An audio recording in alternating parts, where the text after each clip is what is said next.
You know those cute little triangle spinach cheese pies you find at the freezer aisle at the grocery store? They're called Spanakopita, and I'm going to show you how to make a homemade version, because it's better. Hey everyone, it's Yumna from Feel Good Foodie, and if you're like me, you probably love the irresistible crunch of biting into a crispy phyllo dough. That's why I love Spanakopita, but I usually can't just have one or two. But I also can't deal with all the unnecessary ingredients in the packaged ones. So I'm going to share with you my super flavorful recipe made with simply spinach, herbs, and feta cheese. And I'm also going to teach you how to roll them up. It's super simple and super fun. So let's get started. We're going to start by making the filling. So in the pan with some olive oil goes some red onions. We want to cook the onions for a few minutes until they soften just a bit. Now we're going to add 5 cloves of garlic. You can mince them or press them like I did. And I'm also going to add 2 teaspoons of dried dill and about half a teaspoon of black pepper. And we're gonna give that a good stir until it's nice and fragrant, just about 2 minutes. And now we're going to add some spinach. So what I did here was I started with 2 10 ounces of frozen spinach. I defrosted it, I drained it, and now what we wanna do is we wanna grab about a cup of packed spinach to the mixture. And if you wanted to start with fresh spinach, that's totally fine. What you wanna do then is just wilt it down and try to remove as much moisture as possible in the pan before adding the feta. So we'll mix the spinach with the onion mixture now until it's all well incorporated. And now at this point, we want to remove it from the heat and stir in the rest of the ingredients. And it's important to remove it from the heat because we're going to add some feta cheese to it, and we don't want the feta cheese to melt when we add it to this part. So I'm going to remove it from my hot plate. We're going to continue to build onto that flavor. So I'm going to add some fresh parsley, some green onions, some lemon zest, and some feta cheese, and give that all a good stir. And that, you guys, is the filling. You can have a lot of fun with it, substitute some ingredients. The 2 most important ingredients though are spinach and feta cheese. But everything else you can totally play around with. And now we're gonna take this filling and make the Spanakopita. We're gonna use some phyllo dough to make the recipe. I like this brand, it's called Athens, and it's a Greek brand, so I feel like you can really trust it.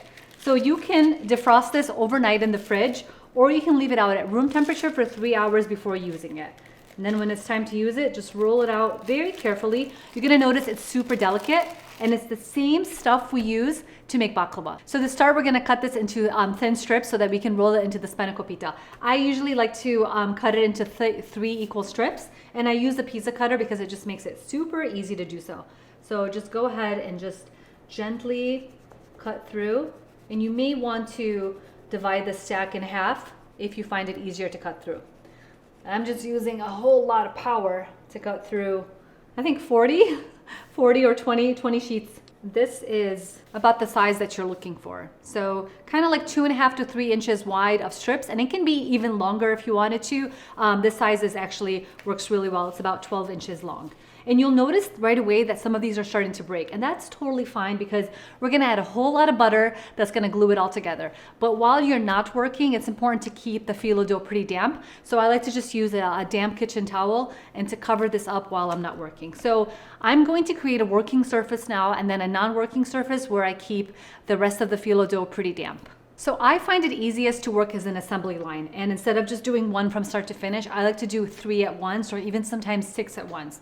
So this is a really good time to like grab your kids, grab your husband, grab a friend, and just do this in an assembly line and do it with a group of people. So what we're gonna do first is we're going to butter 1 layer of the phyllo, and it doesn't have to be perfect, doesn't have to be even. We're gonna add a ton of butter to this. And if you notice some of the phyllo breaking, don't worry about it, it's totally fine. So just try to gently and evenly apply the butter onto it. What we're gonna do now is add a 2nd layer of phyllo on top of the 1st layer.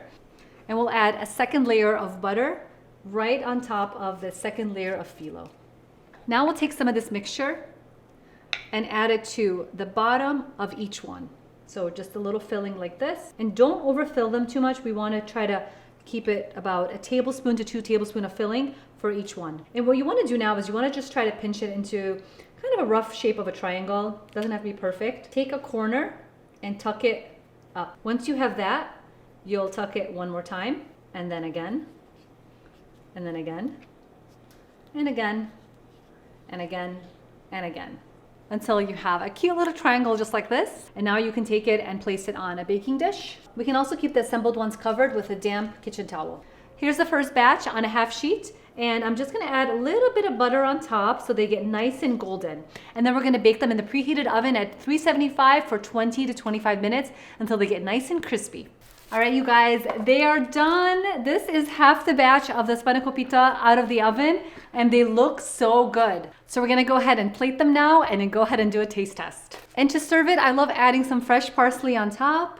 And this makes such a great appetizer for the holidays, for any time of the year when you have friends over. It's much healthier than the packaged version, and it has truly authentic Greek taste to it. And the best part, you guys, is that crunch. So we gotta have Video Matt try one of these and see what he thinks.